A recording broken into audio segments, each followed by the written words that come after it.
l'AFP relate, ce mardi 21 février, Laura P. s'agrippe à la barre, sans que ça ne suffise à calmer les tremblements de son corps. Elle pleure, s'excuse, souffle et se lance, sous le regard de Saad Lamejred et de la cour d'assises de Paris qui juge le chanteur star marocain pour viol aggravé. Les faits remontent au mois d'octobre 2016. Elle a 20 ans et rend visite à des amis à Paris. Un soir, dans une boîte de nuit huppée, il remarque que plusieurs personnes viennent se prendre en photo avec un homme à la table voisine.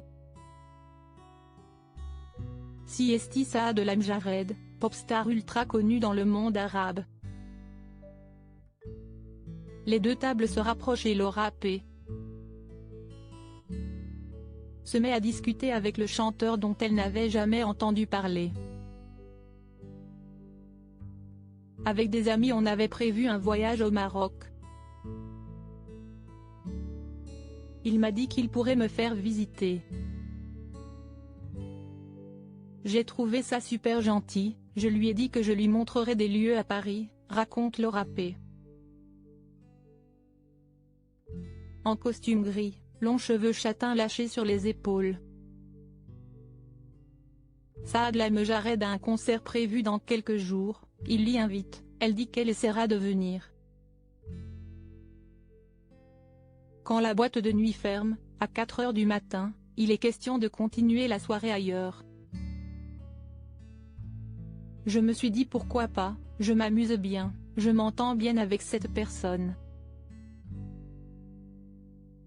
Laura P. se retrouve à un after dans une chambre d'hôtel avec Saad Lamejred, une influenceuse issue de la télé-réalité et l'ex-copain de cette dernière. Terrorisé, on poursuit la fête, on picole un peu, on danse, témoigne l'influenceuse, Nadège El. Entendu en visioconférence. Il y a de la cocaïne, Saad Lamejred en prend, pas Laura P. qui ne boit pas d'alcool non plus. Saad Lamejred nous fait écouter sa musique, se souvient Nadège El.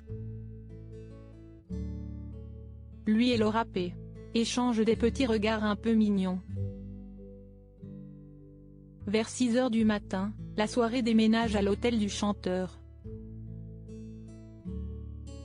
Laura P. assure qu'elle pensait que l'influenceuse et son ex viendraient mais finalement ils ne sont que tous les deux. On a dansé, écouté de la musique, parlé de tout et de rien, assis sur la moquette, dit-elle. Et puis, on s'est embrassé. Et là tout à coup, il a poussé ma tête qui a cogné par terre. Dans une sorte de long sanglot elle raconte la suite, son incompréhension, ses cheveux qu'il tire, à califourchon sur elle malgré ses refus répétés.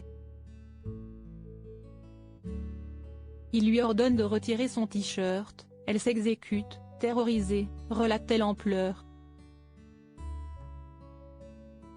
Assis 1 mètre derrière elle dans la salle d'audience, Saad Lamejred regarde au sol. Sur les bancs du public, sa femme qui avait dit la veille savoir au fond d'elle qu'il était innocent dans cette affaire et d'autres. Il a été accusé de viol à Casablanca, New York et Saint-Tropez, garde le même sourire d'apparence qu'elle arbore depuis l'ouverture du procès. Laura P. continue son récit pointilleux.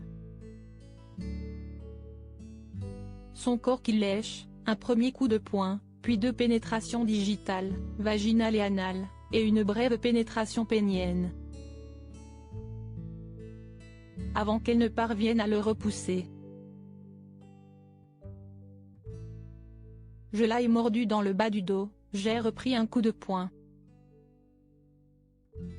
Laura P. parviendra à quitter la chambre et ce cauchemar. Ma version est complètement différente et j'entends crier au secours, témoigne à la barre la femme de ménage qui l'a recueilli et caché dans une chambre. Elle pleure, elle pleure, elle tremble, elle avait peur, dit-elle aussi. Son collègue bloque le passage à Saad Lamejred, sorti de la chambre en caleçon. Il s'est mis à genoux devant moi et m'a demandé de ne pas appeler la police, relate l'homme de ménage. Incarcéré dans la foulée, Saad Lamejred, aujourd'hui 37 ans, passera 7 mois en prison avant d'être placé sous contrôle judiciaire. Ma version est complètement différente. Je n'ai jamais pénétré Laura, ni avec mes doigts, ni avec mon sexe, dira Saad Lamejred plus tard à la cour, avant d'ajouter, si quelque chose l'a affecté ou lui a fait peur, ce n'était pas du tout mon intention. Il sera interrogé mercredi, verdict vendredi.